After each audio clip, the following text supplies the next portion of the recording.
Are you guys like me and tired of seeing cheap headlights being installed on your expensive e-bike?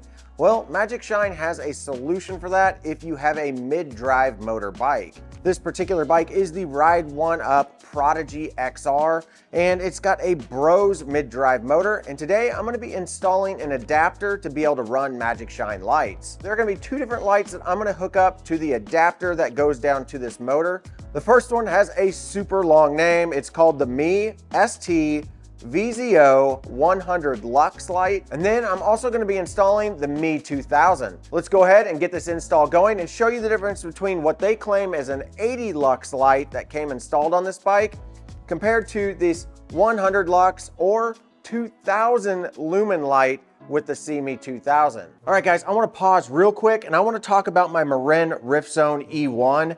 I had talked about installing a similar light setup on this bike, and I actually started the whole process. I got the cabling and everything, figured out how I was going to internally route this, connected it up, tested it, and it wouldn't work. The reason why it wouldn't work is because of Shimano. Shimano with the EP6 motor and the EP801 motor has blocked the average consumer from being able to hook up a light permanently to this bike. I don't know why they blocked this because the Shimano control pad up here actually has a light button. But in order to get this light to even be able to work, you have to take it into a bike shop or buy $200 worth of equipment to connect up to your bike to be able to tell the controller, hey, there's a light hooked up to this.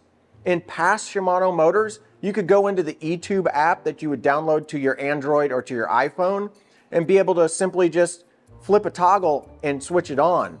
But ever since the EP6 and the EP801 motor, they have basically stopped consumers from being able to use a function on their bike without having to spend more money or go to the bike shop and get it done, which is going to cost you money in the long run. So if you're like me and you own an EP6 motor or an EP801 motor, sorry to tell you, but it's not as easy as all the other brands out there to connect up a light to your e-bike. Now, I'm pretty sure that Shimano could just simply push out a firmware update to your motor and to the eTube app and give you access to be able to simply toggle on the ability to connect up a light. Why they put this behind what I'm calling a paywall is beyond me. It's just another sign of the big box, big industry market not really being in tune with the average consumer. But enough with that rant, let's get over to the Ride 1 Up bike that has a Bosch motor that allows you to do this type of hookup. So the first thing we have to do on this particular motor is we do have to remove this side of the crankset. So you will need a Allen key, and then you'll also need a crank puller, which is a specialty tool to be able to get these off of here. And then we can start removing the screws around the casing of the motor. And this little guy right here is a crankset puller.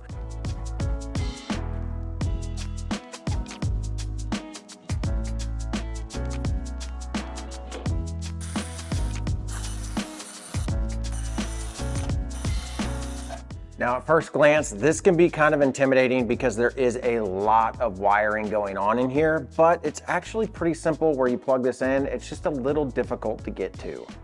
So looking down here on this motor, you're gonna see two different wires, one that goes down on the bottom here and another one that goes up at the top. These are gonna be round connectors. This one is gonna be your backlight. You'll see it actually runs and traces back to the fender up here. And then this one down in here, it's really difficult to get to, but you can pull the wire out. It's actually going to be your front light. So that's the one that you're gonna wanna undo, and then we're gonna plug in the new light. You can just kind of pull this cable out, and you'll see it comes out just like this. And there is only one way to plug this in. And like I said, it's really kind of hard to see, but once you get down here with a flashlight, you can see it. Just really, really tight the way they made this motor. So just plug it in, you'll feel it push in, and it doesn't really click or anything, it just kind of slides in there. All right, now that we've got that connected up, let's connect the light and see if we can get this to work.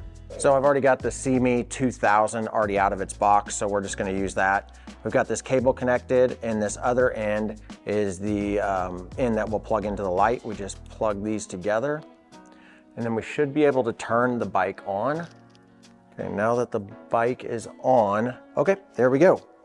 Now the light is on and it will auto adjust based off of the amount of power that your motor can actually push out.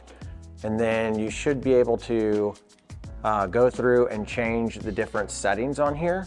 And this will be built in, so you can basically have custom lighting for your bike built into your frame, running off the battery that's built into your e-bike.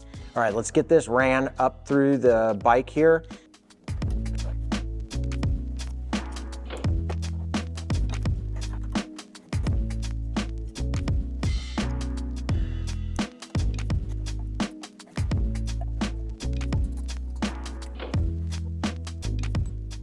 Looks like it works, and we're just gonna have to test out the motor here in just a minute. I'm gonna put the crank sets back on, and then we can test out the two different lights that I have once it gets dark out.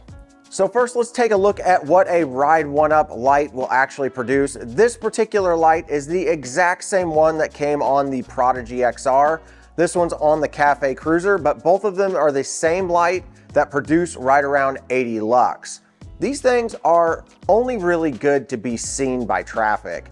I wouldn't want this going down the road, say 20 to 25 miles an hour with my only light source. It's super, super dim. Now, if we take a look at the 100 lux light from MagicShine, this produces right around 900 lumens. You've got multiple settings that you can do, but at the highest power, it is definitely a big advantage over the stock light that came on this bike. But when you compare both of those lights to the ME2000, this light just definitely produces so much more light. And I've got to say, if you've ever tested out a light and looked at it on video, videos don't actually do the lights justice. This 2000 lumen light is super bright in person.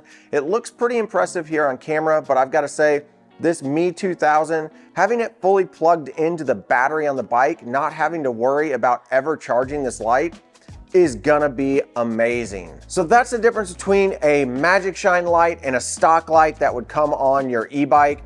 And I've got to say, the ME2000 is extremely impressive.